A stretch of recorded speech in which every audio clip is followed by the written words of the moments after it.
What's up guys, welcome back to another episode. My name is Caden. Today we're going to be going over all of the mods and upgrades that I've done on my 2012 Nissan Frontier SL.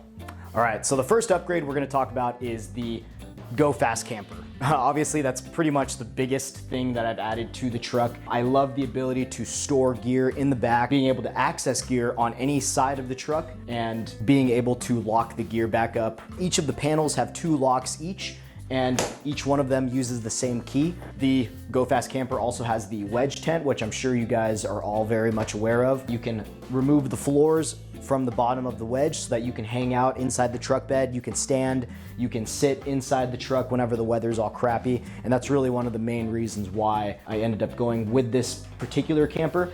The ability to set up the tent and take down the tent are super fast, super easy. It's unlike anything like a rooftop tent where you're really having to shove things in. You kind of do have to shove some materials in there, but otherwise it's very much a easy process of setup and takedown. Next up, we're going to talk about the Mountain Hatch tailgate liner, which allows me to flatten out the tailgate and removes all those, those grooves within your tailgate. So Mountain Hatch is the only company that I know of that creates these flat tailgates specifically for a Nissan Frontier. I think there's definitely some room for improvement on this. If you guys have seen my previous full overlanding camping walk around video, you'll notice that I mentioned within the first 2 weeks of having the Mountain Hatch tailgate, there's a ton of scratches that have come up already. And this is just from using my truck as a truck, but it definitely has not held up as best as I thought it would. All right, so the next upgrade I'm gonna show you guys the new bed rug that I've added to really flatten out the bed so that it's more comfortable whenever we're hanging out inside. So this bed rug is by Bedrug, the company, and essentially it allows you to add an extra inch of foam on the bottom of the bed, and this stuff is grease resistant, oil resistant, it's pretty sturdy. I haven't had it for too long yet, so I'll let you guys know how it does, but it seems to be holding up pretty well. This bed rug was about $100, so I really can't complain too much. Next up on the list inside the truck bed is the truck bed lights, which I'm sure you guys have seen. These are a no drill, no wiring type of solution. I just used some old Amazon string lights that I had for my old rooftop tent. It's battery powered, so I Velcroed the battery box into the side of the bed here.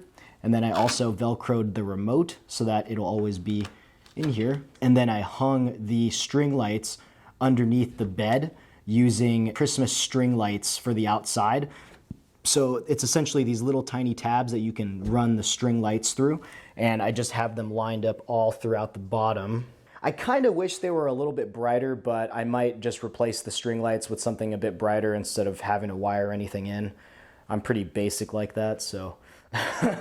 Another thing that I've added on the GFC front are these GFC bed liners. So they're just little like sheets for the GFC floor. A couple things on the outside of the truck. So I've added some suspension airbags to the truck. So when we were driving from Alaska down to Nevada, we were hauling a U-Haul. And so in preparation for that, my uncle, he's a Nissan mechanic, he suggested that I add some airbag suspension. And so we did. It was about $350 and he helped me install it. So when I first got the truck, it did not have a tow package. So I did end up adding the tow bar.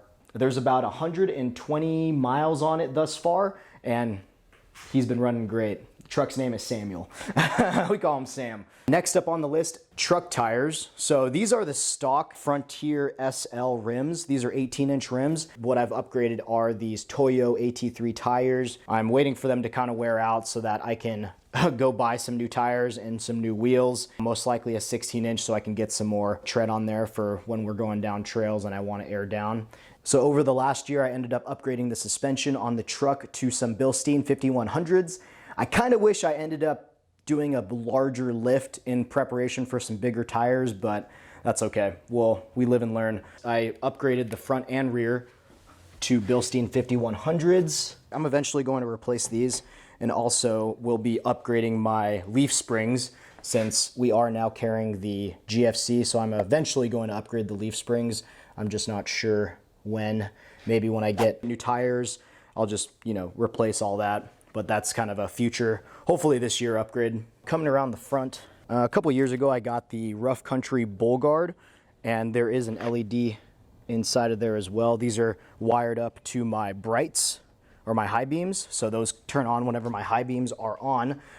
Honestly, the Bull Guard was really just for looks, to be honest. It really doesn't do much for me. It gives me a little bit more brightness with my high beams, but other than that, I really just installed them to, you know, push shopping carts around and more of the aesthetic.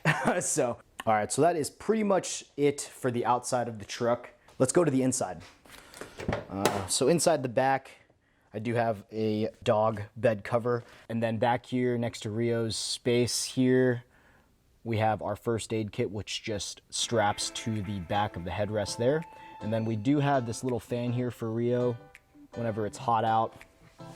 And then another thing that I have created are these reflectics for all of the windows inside, especially whenever it's summertime. It just helps protect the inside of the truck since Sam is an outside truck. We have a one-car garage, and Carly gets the one car that gets the garage. And then inside the cockpit, we finally have a brand new phone holder by Bullet Point. This is their universal mount, and I drilled it directly into the top piece right here. So this has been working pretty well, super sturdy. Comes with the phone mount, it comes with the two balls here, and then you can add a third one at the very top here in the middle. Here I do have like this car outlet thing with some USB plugs on the side, and then what's cool is that you can, you know, turn it on, turn it off. And then we do have this middle seat organizer thing here, so we usually just keep miscellaneous crap in here like a fan. Inside of here I got all my patches, which I've started collecting patches. And then on the sides here, when we were towing, we added these extra side mirror things because I do not have a backup camera, unfortunately, since this is a 2012 Frontier. I did get a 270 awning. This is brand spanking new.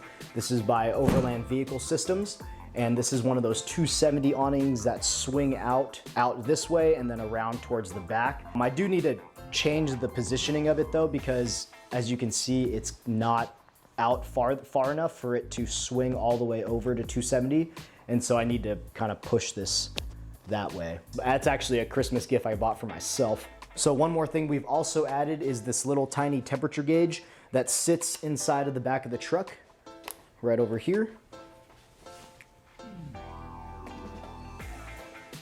Then I've been kind of experimenting inside the GFC with holding paper towels whenever we're inside. So, all right guys, and that pretty much concludes the walkthrough. I just wanted to give you guys a quick update and list of mods that we've done to the truck thus far for camping and overlanding and stuff like that. So within the next year, I'm hoping to get new tires, new wheels, and most likely some new leaf springs as well.